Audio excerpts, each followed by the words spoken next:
ঠাকুর মা এবং স্বামীজির চরণে ভক্তিপূর্ণ প্রণাম জানাই। আজ স্বামী বিবেকানন্দের 163তম জন্মতিথি। সে জন্মতিথি উপলক্ষে আমাদের আজকের নিবেদন একটি গীতি আলেখ্য, সঙ্গীতালেখ্য জাগ্রত বিবেকানন্দ।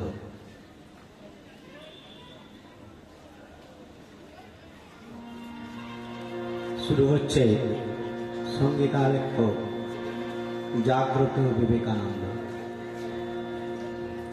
শৃণন্তু বিশ্বে অমিত্রাস্য পুত্রা আয়ে ধামানি দিব্যানি দস্তু বেদাহমিতং পুরুষং মহান্তম আদিত্যবর্ণং তমোষ পরস্তাৎ তমেব বিদিত্তাওতি মৃত্যুমেতি নান্য পন্থা বিদ্যতে অনায় নান্য পন্থা বিদ্যতে অনায় নান্য পন্থা বিদ্যতে অনায় অজ্ঞানতিমিরান্ধস্য জ্ঞানাঞ্জন শলাকয়া চক্ষুর্মিলিতং যেন তস্मै শ্রী গুরবে নমঃ।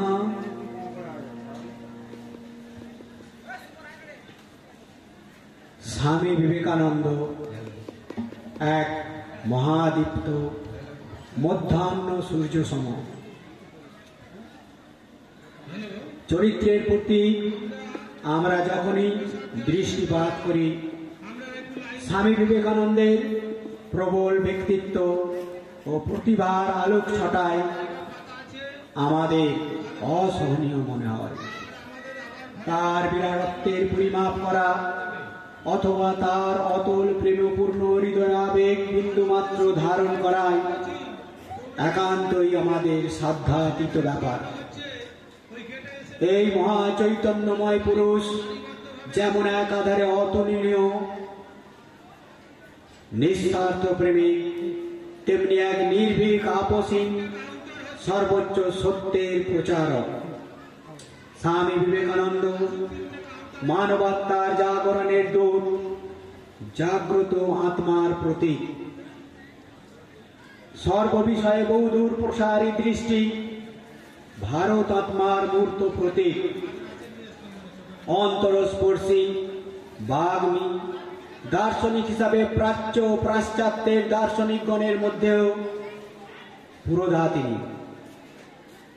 মহাভূত চরিত্রে ঊর্ধ্বলোকাচারী অথচ সদা অন্তর্মুখী মন আজন্ম ধ্যান সিদ্ধ মহাপুরুষ স্বামী বিবেকানন্দ। স্বামী তুরীয়ানন্দের বিশ্লেষণে তিনি ছিলেন প্রকৃত সন্ন্যাসী। ঐশ্বর্যে ও দারিদ্র্যে তিনি সমান থাকতেন। তিনি জানতেন তিনি সাক্ষী স্বরূপ নিত্য মুক্ত আত্মা। সুখ বা দুঃখ তাকে কখনোই বিচলিত করতে পারত না। দুনিয়াটা ছিল তার কাছে এক বিরাট রঙ্গমঞ্চ। কি সুন্দর অভিনয় সুচারুরূপে করে গেলেন তিনি। পরার্থে ছিল তার জীবন ধারণ, তাতে স্বার্থপরতার লেশ মাত্র ছিল না। ঠাকুরের বাণী ও সাধন প্রচারই ছিল তার জীবনের মহান ব্রত। সিমিত চিত্তে সিন্ধু ভেদী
মন ক্রমে অখণ্ডের রাজ্যে প্রবেশ করল।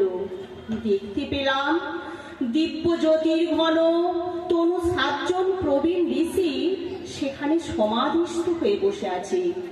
কোথা থেকে সেখানে একটি ছোট্ট ছেলে এলো।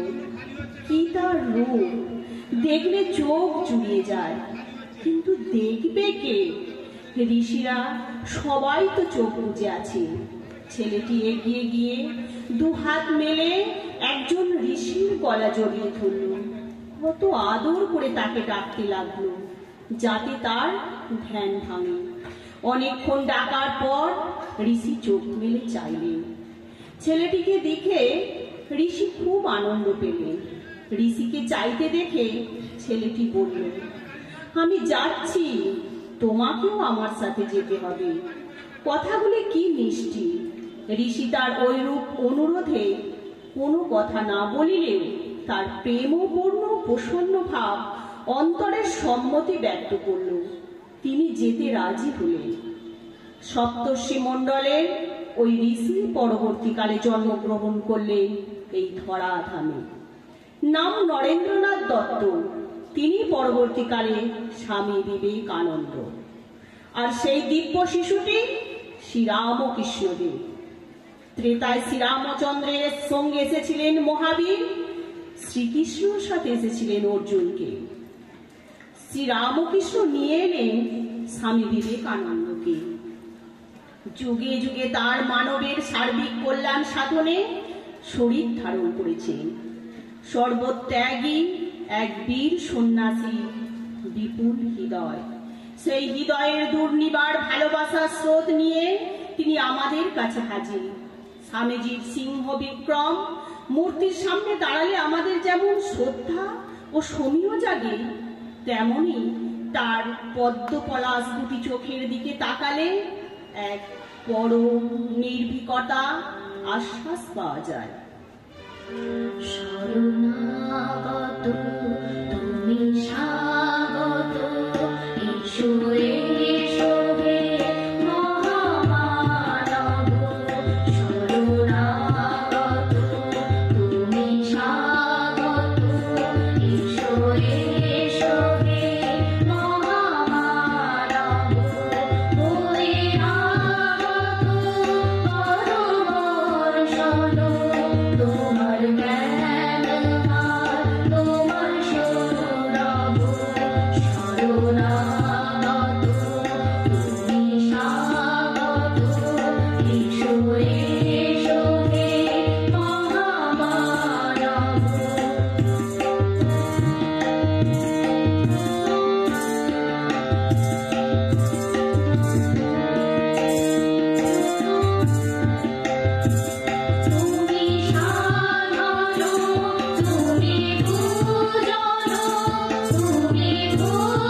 যুবক নরেন্দ্রনাথ যখন ব্রহ্ম সমাজে সমাগমন করেন, নিরাকার সগুণ ব্রহ্মের অস্তিত্বে বিশ্বাসী হয়েও ইতর সাধনের মতো তাতেই সন্তুষ্ট থাকতে পারেন না। পূর্ণ সংস্কার সমূহের প্রেরণায় তার প্রাণ তাকে প্রায়ই বলত, যদি শ্রী ভগবান সত্য সত্যই থাকেন তাহলে মানব হৃদয়ের ব্যাকুল আহ্বানে তিনি কখনো নিজেকে গোপন রাখবেন না। তাকে লাভ করার পথ তিনি নিশ্চয়ই রেখেছেন। তাকে লাভ করা ভিন্ন অন্য উদ্দেশ্য জীবন ধারণ বিড়ম্ব মাত্র। নরেন্দ্র একদিন বললেন, যৌবনে পদার্পণ করা পর্যন্ত প্রতি রাত্রে শয্যায় আমার চোখে দুটি কল্পনা ভেসে উঠিত। আমি যেন অশেষ ধন জন সম্পদ ঐশ্বর্যাদি মুক্ত ধনী ব্যক্তিদের শীর্ষস্থানে যেতে সক্ষম। আবার পরক্ষণেই দেখতাম আমি যেন পৃথিবীর সর্বস্ব ত্যাগ করে একমাত্র ঈশ্বর স্বেচ্ছায় নির্ভর করে কৌপিন ধারণ, যদিচ্ছা লব্ধ ভোজন এবং বৃক্ষতলে রাত্রিবাস করে ঋষিমুনিদের মতো জীবনযাপনে সমর্থ। ওই রকম দুই প্রকার জীবনযাপন করার ছবি কল্পনায় এলেও শেষেরটি করবার হৃদয় অধিকার করে বসত। ভাবতাম ওই ত্যাগেই মানুষ পরমানন্দ লাভ করতে পারে। আমি ওই রকমই করব। ত্যাগ ভিন্ন ঈশ্বর লাভ হয় না। পূর্ব সংস্কার বশত এই ধারণা নরেন্দ্রনাথের মনে বাল্যকাল থেকেই জেগে উঠেছিল প্রবল। আর এদিকে ঈশ্বর দর্শনের আকাঙ্ক্ষা ক্রমশই বেড়ে চলেছে তার। সেই সময় কলেজের অধ্যক্ষ উইলিয়াম হেস্টির কাছ থেকে নরেন পায় শ্রী রামকৃষ্ণদেবের সন্ধান। সুরস্রোতে রামকৃষ্ণ তটে ভেসে এসেছিলেন নরেন্দ্রনাথ। যেই গানটি নিয়ে পাড়ে উঠেছিলেন সেটি এই গান, যেন খুঁজে পেলেন নিজ নিকেতন। পশ্চিমের দরজা দিয়ে ঠাকুরের ঘরে ঢুকলেন। কোনো আড়ম্বর নেই সাজগোজ পূর্ব প্রস্তুতি। এটি তার দ্বিতীয় দর্শন। ঢুকলেন নরেন্দ্রনাথ, বেরিয়ে এলেন বিশ্ব কাঁপানো স্বামী বিবেকানন্দ। বললেন, আমি শ্রী রামকৃষ্ণের দাস, ত্যাগের বাদশা। শ্রী রামকৃষ্ণের পূর্ণ দর্শন ও অপূর্ব শক্তির সাথে পরিচয় লাভ করে নরেনের ত্যাগের ভাব খুঁজে পেল। সবেগে তিনি ধাবমান হলেন নিজ গন্তব্যের দিকে।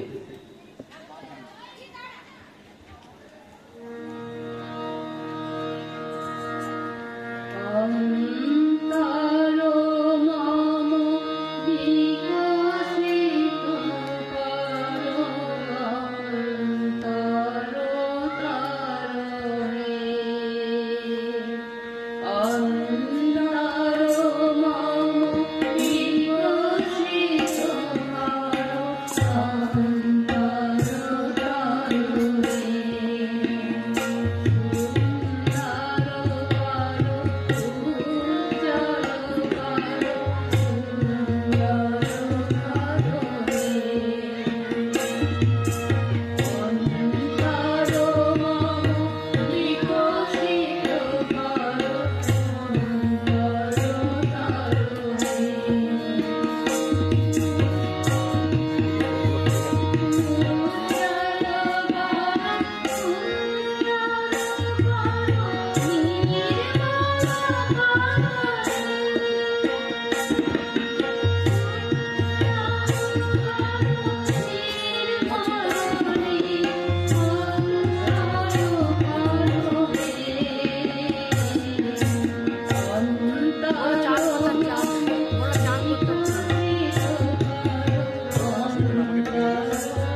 হাতরাজে।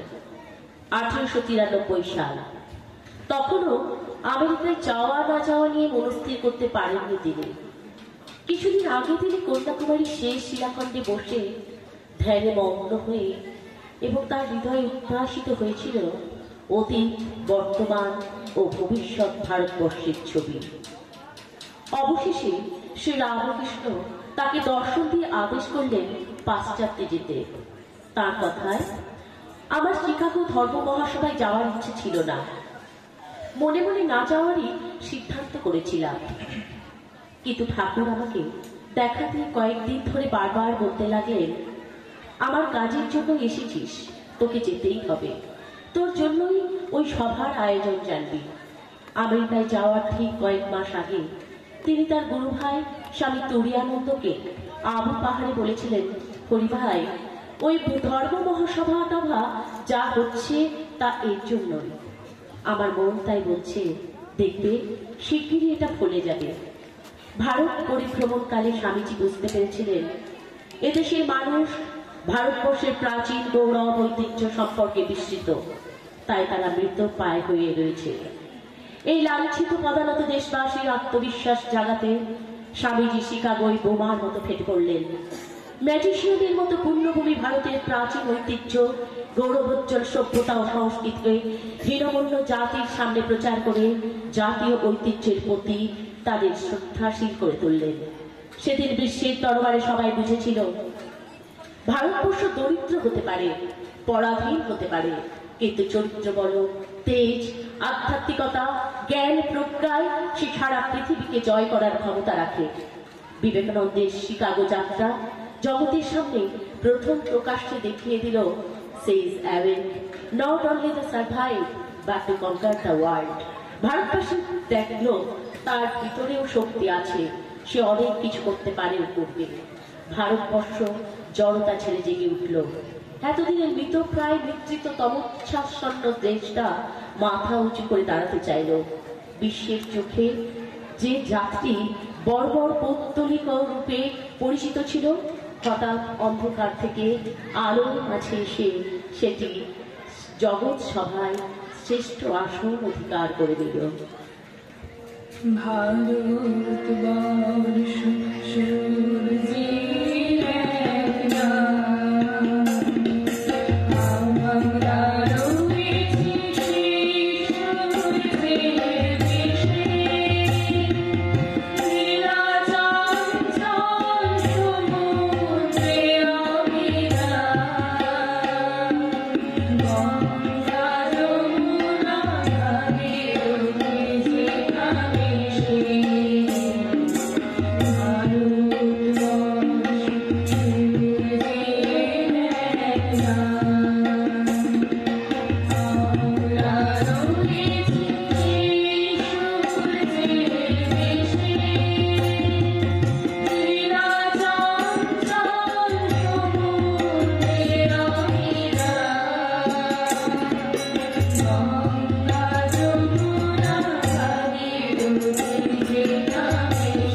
কি মধুর ও আশার নাম। হে ভাতৃগণ, এই মধুর নামে আমি তোমাদের সম্বোধন করতে চাই। তোমরা অমৃতের অধিকারী। হিন্দুগণ তোমাদের পাপী বলতে চান না। তোমরা ঈশ্বরের সন্তান, অমৃতের অধিকারী, পবিত্র ও পূর্ণ মর্তভূমির দেবতা। তোমরা তোমরা পাপী। মানুষকে পাপী বলাই এক মহাপাপ। মানবের যথার্থ স্বরূপের উপর ইহা মিথ্যা কলঙ্ক। ওঠো, এসো, সিংহ সম স্বরূপ হইয়া তোমরা নিজেদের মেষ তুল্য মনে করিতেছ। ভ্রম জ্ঞান দূর করিয়া দাও। তোমরা অমর আত্মা, মুক্ত আত্মা, চির আনন্দময়। তোমরা জড় নও, দেহ নও। জড় তোমাদের দাস, তোমরা জড়ের দাস নও। বিবেকানন্দই প্রথম ব্যক্তি যিনি এক নতুন ভারতবর্ষকে, নতুন ভাবনাকে তুলে ধরেছিলেন পাশ্চাত্যের দরবারে। বিবেকানন্দের আগে আর কেউ ভারতবর্ষ, তার ধর্ম, সংস্কৃতি, সভ্যতা, জাতি ও গৌরবকে এভাবে উত্তোলন করতে পারেননি। একটা মানুষ একক শক্তিতে একটা দেশকে তুলেছিলেন, একটা জাতিকে তুলেছিলেন, একটা ধর্মকে তুলেছিলেন, একটা সংস্কৃতিকে তুলেছিলেন। তার এই বক্তৃতার পর ভারত প্রেমের বন্যা এসেছিল অনেক বিদেশিদের বুকে। তারা ছুটে এসেছিলেন ভারতে। বিশ্ববাসী পেয়েছিল তাদের এক নতুন নায়ক। আর স্বামীজির এই অগ্নিগর্ভ বক্তৃতার পর ভারতবর্ষের উপর হয়েছিল সঞ্জীবনী সুধার মতো। তারা কিছু একটা ফিরে পাওয়ার আনন্দে উন্মত্ত হয়ে উঠেছিল। এরপর প্রায় 3 বছর ধরে স্বামীজি আমেরিকা ও ইংল্যান্ডের অধিবাসীদের কাছে এমন এক বাণী প্রচার করলেন, যা পাশ্চাত্য জগতের তৎকালীন দুরূহ জটিল সব সমস্যার সম্মুখ সমাধান করতে সমর্থ হল। ডমরু সীমা বাজিয়ে, ঢাকে রুদ্র ব্রহ্মতালের দুন্দুভিনাদ তুলে, মহাবীর মহাবীর ধ্বনিতে এবং হর হর বম বম শব্দে 10 দিক কম্পিত করে বিশ্ব বিবেকানন্দ স্বদেশ বিদেশ কাঁপিয়েছিলেন। তাই অভেদানন্দজি লিখছেন,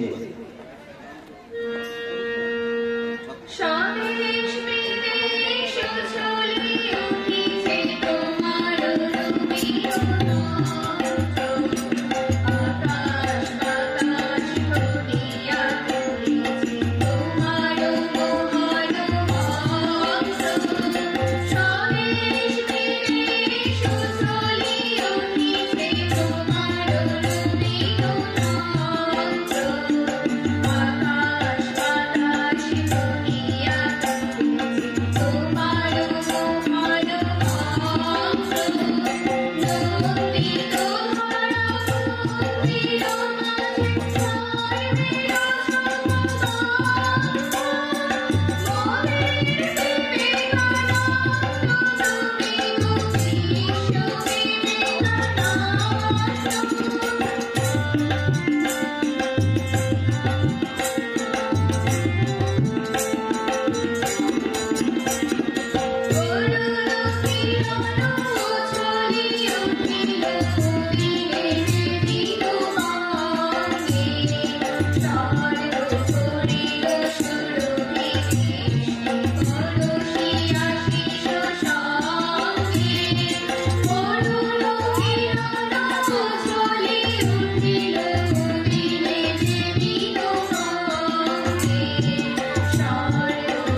দেশকে স্বাধীন করার জন্য জনসাধারণের মুক্তির অন্যতম উপায় খুঁজে দিলেন স্বামীজি।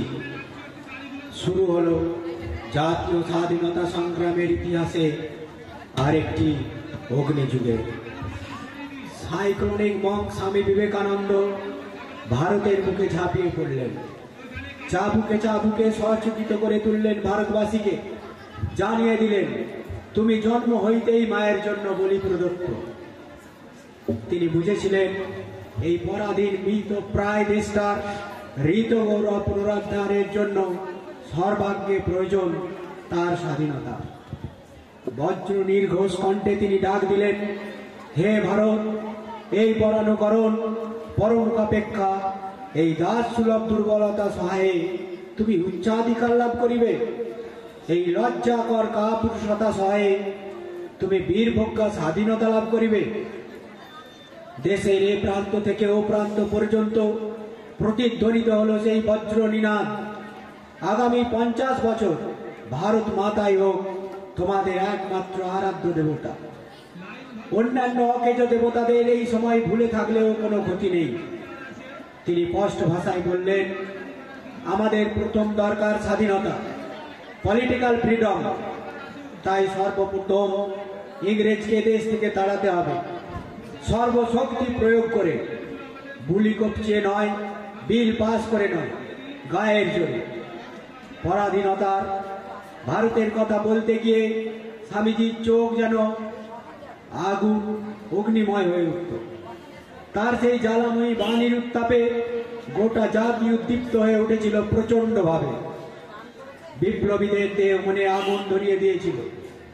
লক্ষ লক্ষ যুবক জাতীয়তার যুবকাষ্টে আত্মাহুতি দিতে এগিয়ে এলেন সন্ন্যাসী হয়েও। কিন্তু স্বামীজি সেই সময় কোনরূপ ঈশ্বর চেতনায় ডুবে থাকলেন না। তার কাছে কেউ ধর্মের উপদেশ চাইলে তিনি বলতেন, তোদের কোনো ধর্ম নেই, পরাধীন জাতির ধর্ম থাকতে নেই, তোদের একমাত্র ধর্ম পরাধীনতার শৃঙ্খল মোচন। ওই বিদেশি দস্যুরা আমাদের সবকিছু লুট করে নিয়েছে, বাই এনি মিনস ওদেরকে তাড়াতেই হবে। তোদের প্রধান ধর্ম হচ্ছে মানুষের শক্তি অর্জন করে ওই পরস্য অপহরণকারীদের দেশ থেকে তাড়াতে হবে। নারী পুরুষ সকলকে তিনি ডাক দিলেন, arise, awake and stop not till the holy week. উত্তিষ্ঠত জাগ্রত প্রাপ্যন পরাণ নিবোধত। স্বামীজির এই আহ্বানকে উপেক্ষা করার মতো শক্তি ছিল না বাংলার তথা ভারতীয় যুবকদের। তাই বিপ্লবীদের কাছে অন্যতম অনুপ্রেরণা হয়ে দাঁড়িয়েছিল স্বামী বিবেকানন্দ ও তার জ্বালাময়ী বাণী। বিপ্লবীদের বৈপ্লবিক কর্মকাণ্ডের জ্বলন্ত ভাষ্য স্বরূপ ছিলেন স্বামী বিবেকানন্দ। মুক্তির মন্দির সোপানতলে কানাইলাল দত্ত, অরবিন্দ ঘোষ, মাস্টার দা সূর্য সেন, হেমচন্দ্র ঘোষ, সত্যরঞ্জন বক্সী, হরিদাস দত্ত, রসময় বসু, প্রফুল্ল দত্ত, সুপতি রায়, নিকুঞ্জ সেনের মতো অগণিত প্রাণ স্বামীজির অগ্নিমন্ত্রে দীক্ষিত হয়ে নীরবে দেশ ও মাতৃকার চরণে সমর্পিত হয়েছিল। তোমারে করে আছি জীবনের ধ্রুব তারা, তোমারে করে আছি জীবনের ধ্রুব তারা, সমুদ্রে আরো কভু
অস্ত্রশক্তি ও ব্রহ্মতেজের সঞ্চার করতে স্বামীজি বলেছেন, বৃন্দাবন লীলাফিলা এখন রেখে দে, বাঁশি বাজিয়ে দেশের কোনো কল্যাণ হবে না। এখন দরকার গীতা সিংহনাদকারী শ্রীকৃষ্ণকে, তার পূজা কর। ধনুর্ধারী রাম, মহাবীর হনুমান, মা কালীর পুজো কর। মায়ের পূজায় চাই রক্ত, নরবলি চাই, মানুষ চাই, পশু নয়। বুকের রক্ত দিয়ে মায়ের পূজা করতে হবে। বিপ্লবী হেমচন্দ্র ঘোষের কথা, ক্ষাত্রতেজের জ্বলন্ত মূর্তি বিশ্ব বিজয়ী বিবেকানন্দ। ঘনিষ্ঠ সান্নিধ্যে বসে তার মুখ থেকে সরাসরি তার অগ্নিবীণা শুনেছি। এ কথা স্মরণ করলে এখনো সারা শরীর রোমাঞ্চিত হয়ে ওঠে। স্বামীজির আহ্বান, আমাদের চাই এক্ষণে বল, চাই এক্ষণে বীর্য, নায়মাত্রা বলহীনের লভ্য। দুর্বলতা কাটাতে হবে, তেজ বীর্যবান হইতে হইবে।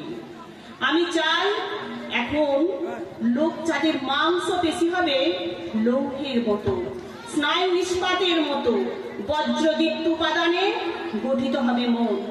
কেহই যেন উহার প্রতিরোধে সমর্থ না হয়। বীর্য, মনুষ্যত্ব, ক্ষাত্র বীর্য, ব্রহ্মতেজ, সাহস অবলম্বন করো, কিছুতেই ভয় পাইও না। আমরা যেন মরার জন্য সর্বদা প্রস্তুত থাকিতে পারি। স্বামী তুরীয়ানন্দ বলেছেন, স্বামীজির কথা শুনলে মরা মানুষ তড়াৎ করে লাফিয়ে উঠে বলতো, দাঁড়াও দাঁড়াও, মরে তো গেছি, কথাটা একবার শুনে যায়। Thank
you.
ভারতবর্ষের পুনরুদ্ধারের উপায় কি?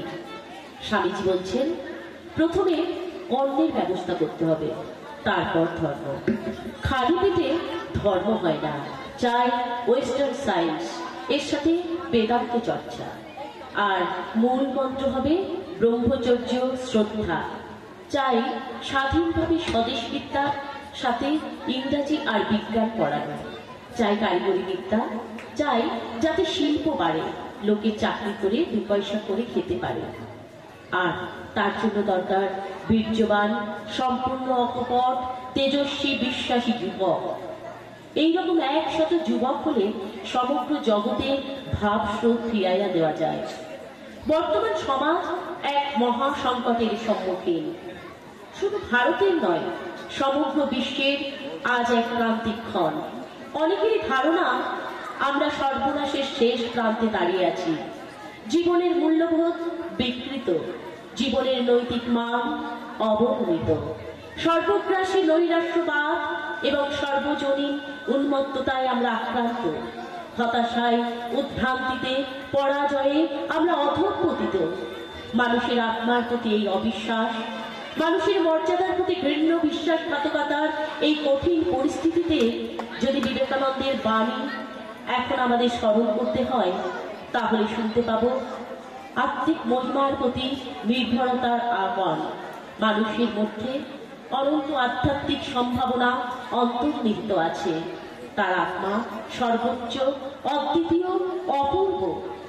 আমাদের শুধু এই আশা রাখতে হবে, স্বামীজি আমাদের যন্ত্রণার মধ্যে আশ্রয় দিয়েছেন, দুঃখের মধ্যে দিয়েছেন আশা, নৈরাশ্যের মধ্যে দিয়েছেন সাহস। আত্মার স্বরূপ জ্ঞানের অভাব হইতেই ভয়ের উদ্ভব। যিনি রাজাধিরাজ, তাহার তুমি উত্তরাধিকারী। তুমি সেই ঈশ্বরের অংশ, শুধু তাহাই নহে, অদ্বৈত মতে তুমি ব্রহ্ম। তুমি স্বরূপ ভুলিয়া গিয়া নিজেকে ক্ষুদ্র মানুষ ভাবিতেছ। আত্মার সকল শক্তি নিহিত। নিরাশ হইও না, তুমি যাহাই করো না কেন, তোমার স্বরূপের কোনো পরিবর্তন হয় না। তুমি কখনো তোমার প্রকৃতির পরিবর্তন করিতে পারিবে না। প্রকৃতি কখনো প্রকৃতির বিনাশ সাধন করতে পারে না। তোমার প্রকৃতি শুদ্ধ। লক্ষ লক্ষ বৎসর ধরিয়া তোমার এই স্বরূপ অব্যক্ত ভাবে থাকিতে পারে, কিন্তু পরিণামে উহা আপন তেজে ছুটিয়া বাহির করিবেই। বৈকুণ্ঠ হতে লক্ষ্মী এলো পৃথিবীর মাটিতে, জয় রাম মাটিতে, জয় রাম মাটিতে, জয় রাম মাটিতে, জয় রাম মাটিতে। বৈকুণ্ঠ হতে লক্ষ্মী এলো পৃথিবীর মাটিতে, জয় রাম মাটিতে, জয় রাম মাটিতে, জয় রাম মাটিতে, জয় রাম মাটিতে। গ্রামখানি যে ধন্য হলো মায়ের চরণ ধুলিতে, জয় রাম মাটিতে, জয় রাম মাটিতে, জয় রাম মাটিতে, জয় রাম মাটিতে।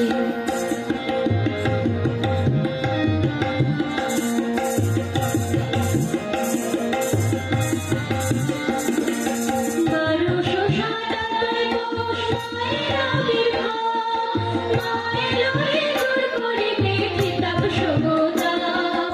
১২৭৭ পৌষ মায়ের আবির্ভাব, মায়ের লয়ে দূর করিতে খিতাব শোভতাপ। দুঃখীর ঘরে জন্ম নিল, দুঃখীর ঘরে জন্ম নিল, ভক্ত জনতারাতে, জয় রাম মাটিতে, জয় রাম মাটিতে, জয় রাম মাটিতে, জয় রাম মাটিতে।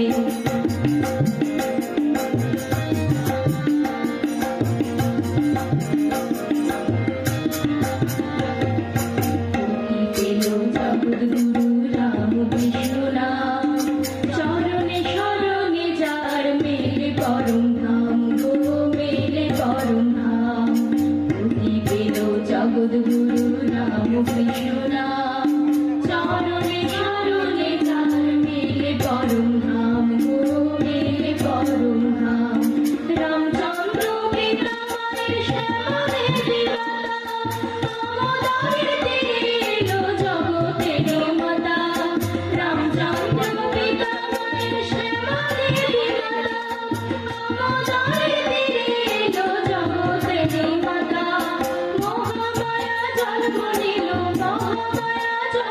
এলো ভক্তি প্রেম বিলাতে জয় রাম বাটিতে জয় রাম বাটিতে জয় রাম বাটিতে জয় রাম বাটিতে বৈকুণ্ঠ হতে লক্ষ্মী এলো পৃথিবীতে বাটিতে জয় রাম বাটিতে জয় রাম বাটিতে জয় রাম বাটিতে জয় রাম বাটিতে রাধারি যে ধন্য হলো মায়ের চরণ ধুলিতে জয় রাম বাটিতে জয় রাম বাটিতে জয় রাম বাটিতে জয় রাম বাটিতে।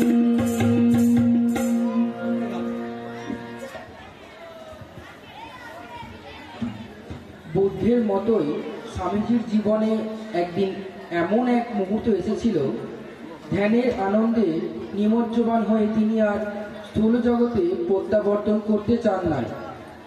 তখন শ্রী রামকৃষ্ণ তাকে বলেছিলেন, ছি ছি, তুই এত বড় আধার, তোর মুখে এই কথা? আমি ভেবেছিলাম কোথায় তুই একটা বিশাল বটগাছের মতো হবি, তোর ছায়ায় হাজার হাজার লোক আশ্রয় নেবে, তা না হয়ে তুই কিনা নিজের মুক্তি চাস। বিবেকানন্দ যে নিজের মুক্তিতে তৃপ্ত থাকেননি, সর্বমুক্তি তার একমাত্র ধ্যান জ্ঞান হয়েছিল, সে কথা তার উত্তর জীবন প্রমাণ করেছে প্রতি পদক্ষেপে। তেজ ও বীর্যে চরিত্রের দৃঢ়তায় তিনি যেমন বজ্রের চেয়েও কঠোর ছিলেন, দুর্বলতার অন্যায়ের বিরুদ্ধে দাঁড়াইয়া যেমন সিংহের মতো গর্জন করিতেন, তেমনি আবার মানব প্রেমে ছিলেন কুসুমের চেয়েও কোমল। অপরের দুঃখ কষ্ট দেখিলেই তাহার দুটি বিশাল নয়ন হইতে বাঁধনহারা অশ্রু জড়িয়া পড়িত। একসময় এই বিবেকানন্দই ভারতের নিপীড়িত মানুষের ব্যথায় দর বিগলিত হয়ে গিরিশচন্দ্র ঘোষকে বলেছেন, দেখো গিরিশবাবু, এই জাতির দুঃখ দূর করতে আমায় যদি হাজারো জন্ম নিতে হয় তাও নেব, তাতে যদি কারো এতটুকু দুঃখ দূর হয় তো তা করব। মনে হয় খালি নিজের মুক্তি নিয়ে কি হবে, সকলকে নিয়ে এ পথে যেতে হবে। মন্ত্রতন্ত্র, প্রাণ নিয়মন, মতামত, দর্শন, বিজ্ঞান, ত্যাগ, ভোগ, বুদ্ধির বিভ্রম, প্রেম প্রেম এইমাত্র ধন। কে তুমি গজেন্দ্র বিরোরাবে ধরতে রৌদ্রে কে তুমি গজেন্দ্র বিরোরাবে ধরতে রৌদ্রে মধুর রঙ্গারে মধুর সঙ্গীতে গানে বন্দনা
তারপর এলদিন সফলিয়া উঠিল তখন সকল সাধনা কর্ম পূজা প্রেম আত্মবলিদান গ্রহণ করিলে আসি সব হলো সম্পূর্ণ সার্থক।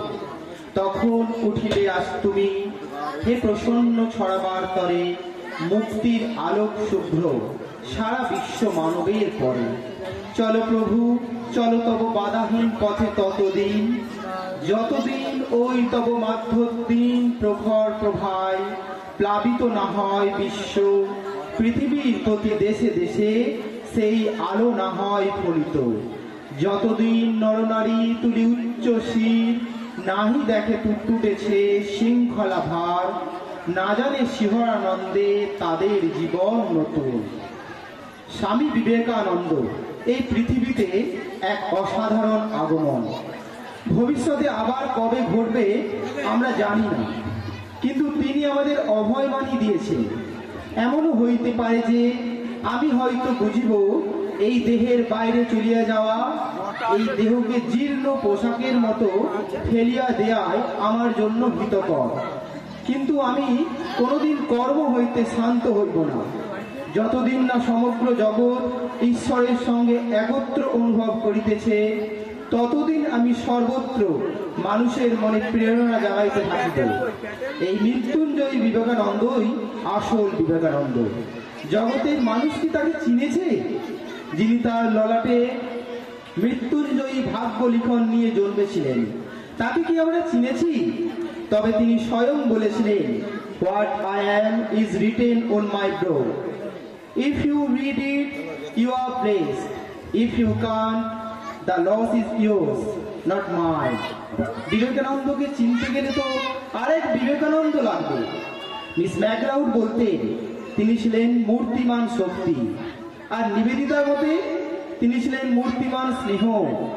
ভাগবত পরম পথ সঞ্চারী, ইতিমূলক সক্রিয় প্রীতি ও শক্তির মূর্ত বিগ্রহ যুগনায়ক স্বামী বিবেকানন্দ।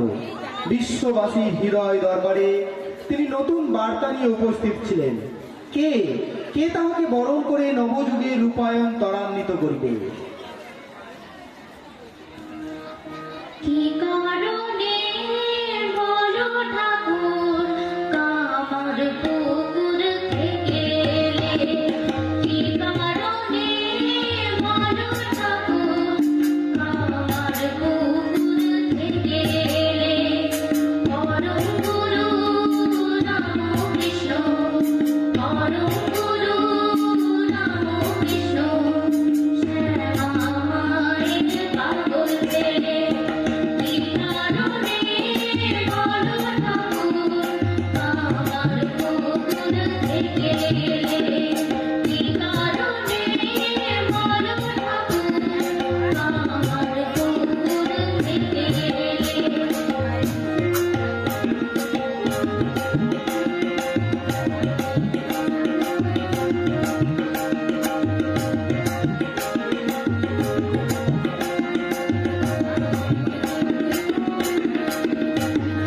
নরেশ দেশে সঙ্গে করে নিয়ে এলে মায়ের মন্দিরে। নরেশ দেশে সঙ্গে করে নিয়ে এলে মায়ের মন্দিরে। তাকে আমার তুমি, তাকে আমার তুমি বিশ্ব বিজয় করে দিলে। কি কারণে বলো ঠাকুর কামার পুকুর থেকে এলে? কি কারণে বলো ঠাকুর কামার পুকুর থেকে এলে?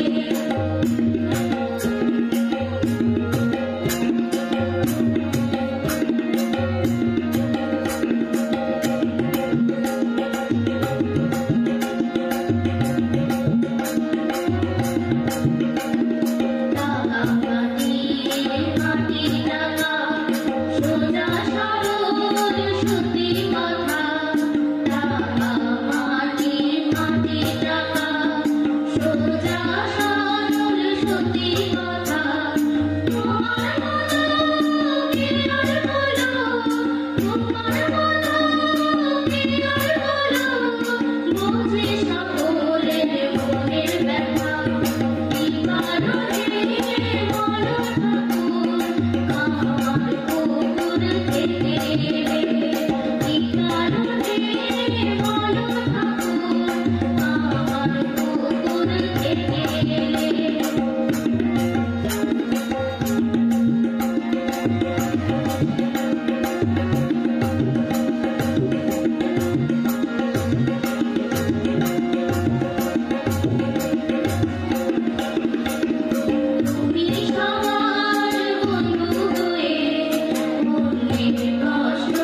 জয়